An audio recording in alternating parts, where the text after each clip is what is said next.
Hello à tous, bienvenue sur Slorizouk. Je vous retrouve avec la suite de ma vidéo sur le groupe Les Zouk Machines. Donc dans la première partie, je vous ai parlé de la composition élargie en fait du groupe. Je vous ai parlé de la notion de groupe familial, même si le groupe n'est pas composé uniquement de membres d'une même famille.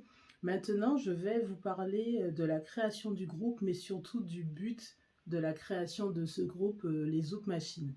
Donc, l'idée de la création de ce groupe, on peut dire, vient de Guy Houllier et de d'Yves Honoré. Donc, je vous ai dit que Guy, c'est le chanteur du groupe Expérience 7 et Yves Honoré, c'est le guitariste de ce groupe. Donc, c'est eux qui sont les cofondateurs du groupe Zouk Machine. Mais si ce que j'ai lu, les petites trouvailles d'internet, si elles sont exactes, en fait, la véritable idée de la création de ce groupe viendrait en fait du manager du groupe Zouk Machine, donc de Mama Zouk, qui n'est autre que Lisette Obidol, donc la mère de Christiane Obidol et également la mère de Guy Houllier. Donc en fait, il faut revenir à l'idée de base de ce groupe. Qu'est-ce qui était prévu? Donc je vous en ai parlé dans la première vidéo, mais je le redis encore dans cette seconde partie, au cas où vous ne regarderiez que cette partie-là. En fait, 3 chanteuses étaient prévues à la base dans ce groupe. Mais les critères qui devaient être retenus, c'était le fait de chanter bien sûr, de danser, mais également de jouer d'un instrument de musique, en fait, de jouer la musique. Il fallait que dans ce groupe, les chanteuses retenues soient des musiciennes, en fait. Et comme ces femmes musiciennes, chanteuses et danseuses n'ont pas été trouvées, du coup, en fait, cette partie musicienne a été mise de côté. Mais il faut savoir que l'idée de base était de trouver un groupe de femmes qui savent jouer, qui sachent jouer, qui sauraient en tout cas jouer d'un instrument de musique. Donc, partie musicienne abandonnée. Donc, on en vient comment dire, aux 3 artistes qui ont été choisis pour composer le groupe. Comme je vous ai dit dans la première vidéo, en fait, il y a eu Christiane Obidol, donc qui a été sélectionnée dessus parce que, en fait, elle fait partie de la famille Obidol. Donc, c'était prévu. Elle, ça a été le premier choix. Et elle est revenue exprès quand même des États-Unis, de son école de musique, de danse, etc., pour intégrer ce nouveau groupe qui allait être créé, donc les Zouk Machines. Ensuite, vous avez Joëlle Ursule, qui était une amie de la famille, donc qui était dans l'entourage des Obidol Houlier.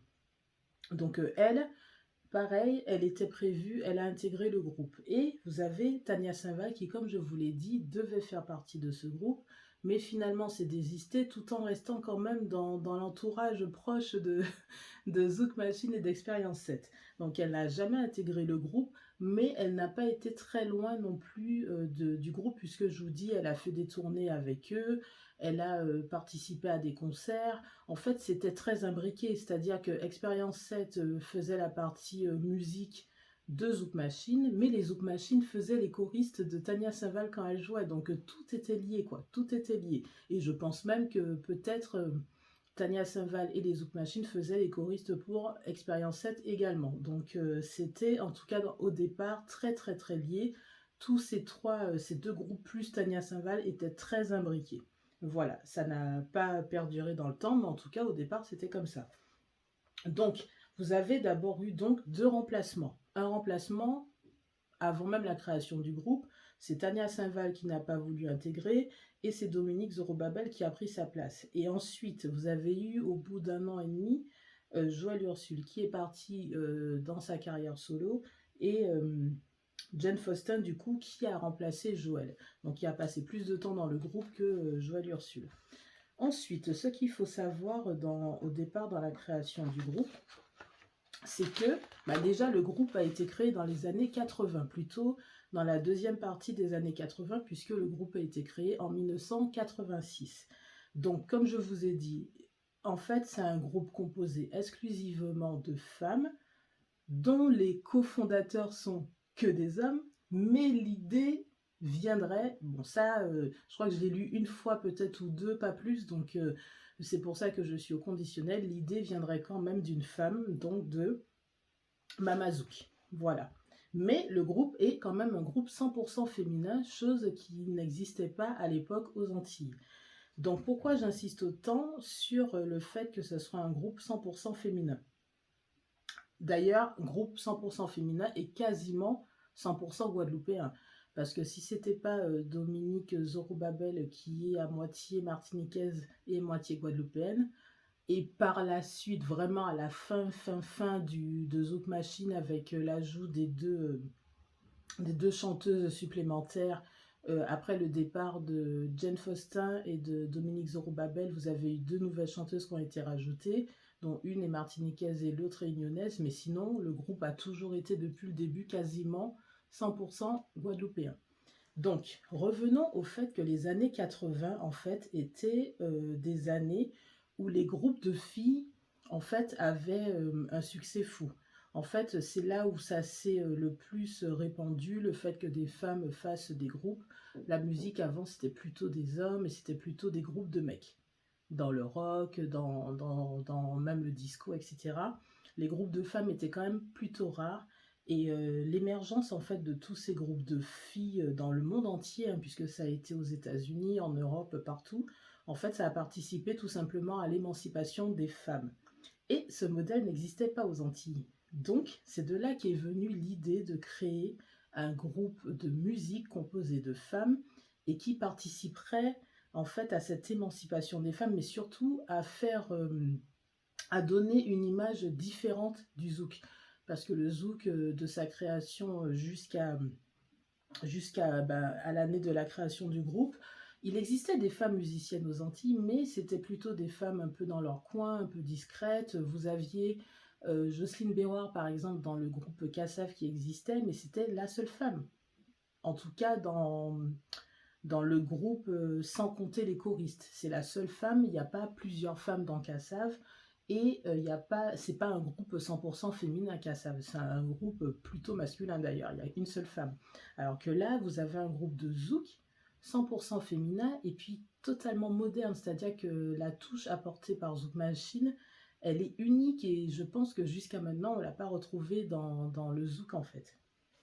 Donc, les groupes qui étaient connus donc à cette époque, les groupes hors zouk hein, bien sûr, donc vous aviez les Bangus, les Bananarama, The Pointer Sisters, excusez si l'accent est pourri, The Cover Girls, Satan Peppa, En Vogue, et avant les années 80, vous aviez donc les Suprêmes, qui s'appelaient avant The Primates, je ne sais pas si ça se prononce comme ça, La Belle. Vous aviez des groupes comme ça, mais c'était vraiment aux États-Unis, c'était pas aux Antilles. Mais dans les années 80, vous aviez une espèce de mode. Et quand je vous parlais de groupe de femmes, il y a groupe de femmes, mais pas que. En fait, les Zouk Machines, c'était un groupe de femmes dans la musique antillaise, en particulier le zouk. Mais c'était des femmes qui chantaient, qui dansaient, qui se déplaçaient sur scène d'une certaine façon, qui apportaient vraiment une grosse vague de modernité. Et en fait, moi, quand je regarde les premiers clips, concerts, même jusqu'aux années 90 des Zouk Machine, en fait, je retrouve beaucoup l'univers des films comme Fame. Fame, ce film hyper célèbre, son titre d'ailleurs l'est, puisque ça signifie célèbre, il me semble, en anglais, donc qui est sorti en 1980, donc c'est la même décennie, donc avec Irene Cara, Jane Anthony Ray, un film où justement vous êtes dans une école de danse qui vous apprend à jouer, à vous exprimer, à faire ressentir vos émotions, à danser, à chanter. Et en fait, on a l'impression que c'est comme si les Zouk Machines étaient allés dans une école comme celle-là et en ressortaient avec ce groupe. Et n'oubliez pas que Christian Bidol était aux États-Unis dans ces années-là et faisait une école de danse et de musique. Donc, comme je vous dis, tout est lié. Donc, l'idée du groupe, en tout cas, c'était ça. L'idée de création du groupe, c'était d'avoir quelque chose qui n'existait pas encore, quelque chose de moderne, quelque chose qui allait apporter un plus dans le domaine du zouk. Donc, les chanteuses ont toutes de très belles voix. Hein. De toute façon, vous voyez les carrières solo de toutes les chanteuses qui sont passées dans Zouk Machine. On va partir de Tania Saint-Val qui n'a pas fait partie encore une fois, mais qui devait faire partie. Tania Saint-Val a une carrière en solo magnifique. Et c'est une chanteuse avec une voix, ben, pour moi, elle représente la Guadeloupe, exactement comme Joëlle Ursule. Joëlle Ursule qui est partie très tôt du groupe. C'est parce que, pareil, elle savait qu'elle avait une voix qui pouvait faire qu'elle ait une carrière solo. Mais même celles qui sont restées très longtemps dans le groupe, comme Christiane Obidol et Dominique Zorobabel, chacune, elles ont leur voix, vous les reconnaissez quand elles chantent. Dominique Zorobabel a sa carrière maintenant dans le gospel, elle chante toute seule. Christiane Obidol, c'est celle qui fait la légende du groupe parce que c'est elle qui continue à le faire vivre. Elle chante toute seule, elle a besoin en fait que de choristes derrière elle pour continuer à faire vivre Zouk Machine. Donc, et même les deux personnes qui ont été rajoutées vraiment à la fin de Zouk Machine, c'est des personnes avec de la carrière derrière, qui ont de belles voix également. Donc toutes celles qui sont passées, Jane Faustin, pardon, j'ai failli l'oublier, Jane Faustin, bah, je vous dis, à moi, quand j'ai fait la vidéo sur les sœurs Faustin, vous avez été tellement nombreux à souligner la carrière de Jane Faustin, et effectivement, elle a une voix magnifique, et elle est partie du groupe également pour se lancer en solo, parce qu'elle avait de toute façon une voix pour. Donc il n'y a aucune personne en fait qui a fait partie de Zouk Machine et qui ne pouvait pas partir faire sa carrière solo. Toutes elles ont de belles voix, donc ça c'était le critère numéro 1. Je ne pense pas que le critère de beauté était un critère important, mais force est de constater qu'elles sont toutes belles. Franchement, d'ailleurs, vous avez Joëlle Ursule qui a quand même une carrière de mannequin et de Miss en parallèle de sa carrière de chanteuse. Mais regardez, en fait, les femmes qui ont fait partie de Zouk Machine. Franchement, Tania Saint-Val, bon, encore une fois, elle n'a pas fait partie, mais elle devait. Mais vous avez vu la beauté de Tania Saint-Val, de Joëlle Ursule, de Jane Faustin, de Dominique Zorobabel, Christiane Obidol, etc. Elles sont magnifiques. Et en fait, pour préparer donc ces vidéos, bien sûr, j'ai revu des clips, j'ai revu des interviews. Mais franchement, je regardais les vidéos, je disais, mais quelles belles femmes, mais elles sont magnifiques. Et elles le sont toujours, elles sont restées de toute façon black dans le crack, quoi. Voilà. Donc, des chanteuses avec de belles voix, très belles, qui savent danser, qui savent se déplacer sur scène. Elles n'étaient pas comme des manches à balai, elles bougeaient, vous voyez les clips, comment c'était. Et d'ailleurs, j'avais écouté des interviews. Alors, il y avait une interview particulièrement radio, et même une qui était en Martinique. Donc, c'était un animateur en Martinique qui les interviewait. Et à chaque fois, ça revenait le côté très féminin, le côté sexy. Et je trouvais justement qu'on insistait beaucoup trop sur le côté sexy, que Zouk Machine, c'était un groupe de femmes sexy antillaises. C'était pas que ça, franchement, elles l'étaient. C'est indéniable, elles avaient des tenues sexy, modernes, très féminines, oui, mais pas que. Pas que, il y avait la voix, il y avait la beauté, il y avait le charisme, il y avait la danse, il y avait la modernité, il y avait ce que ça apportait, le modèle que ça donnait en fait aux jeunes. Et en fait, le succès du groupe ne s'est pas fait au niveau local uniquement. En fait, avant d'exploser au niveau national, en fait, le groupe avait un beau succès au niveau des Antilles, donc Martinique et Guadeloupe, mais également au niveau du continent africain. Parce que ce qu'on ne dit pas assez souvent, c'est que à l'instar de Kassav, hein, qui est très très très très très connu sur le continent africain, Zouk Machine a également fait des tournées sur le continent et elles ont eu du succès jusqu'à maintenant. Je suis quasiment sûre que mes abonnés du continent africain, quand vous êtes là, dites-le moi d'ailleurs, quand vous verrez ces vidéos, vous serez content de connaître la véritable histoire de Zouk Machine, et vous allez, pour ceux qui sont des générations 80 et des générations d'avant, 70, 60, je sais pas, je suis sûre que vous avez connu Zouk Machine, que vous connaissez toujours, que vous vous demandez ce que devient le groupe. En fait, c'est un groupe qui a eu du succès avant d'avoir du succès en France hexagonale. Zouk Machine a eu un énorme succès en fait en Afrique et aux Antilles. Donc, je vous ai dit, les filles, c'était des chanteuses, elles le sont toutes toujours, danseuses, féminines, belles, sexy, ambitieuses. Elles ont travaillé dur pour arriver au succès qu'elles ont eu, elles n'ont pas lésiné. C'est pas parce que c'est pas elles qui ont eu l'idée de création du groupe qu'elles se sont pas mises à fond, qu'elles n'ont pas bossé dur, elles ont abandonné beaucoup de choses pour intégrer le groupe et pour le faire vivre et réussir. Ensuite, donc elles ont participé donc, pour tout ce qui est coiffure, elles se coiffaient, elles s'habillaient, elles choisissaient leur tenue, les chorégraphies, les déplacements sur scène. Donc, je vous ai dit que le succès a été d'abord aux Antilles, ensuite en Afrique et il est arrivé en fait en France hexagonale dans les années 90.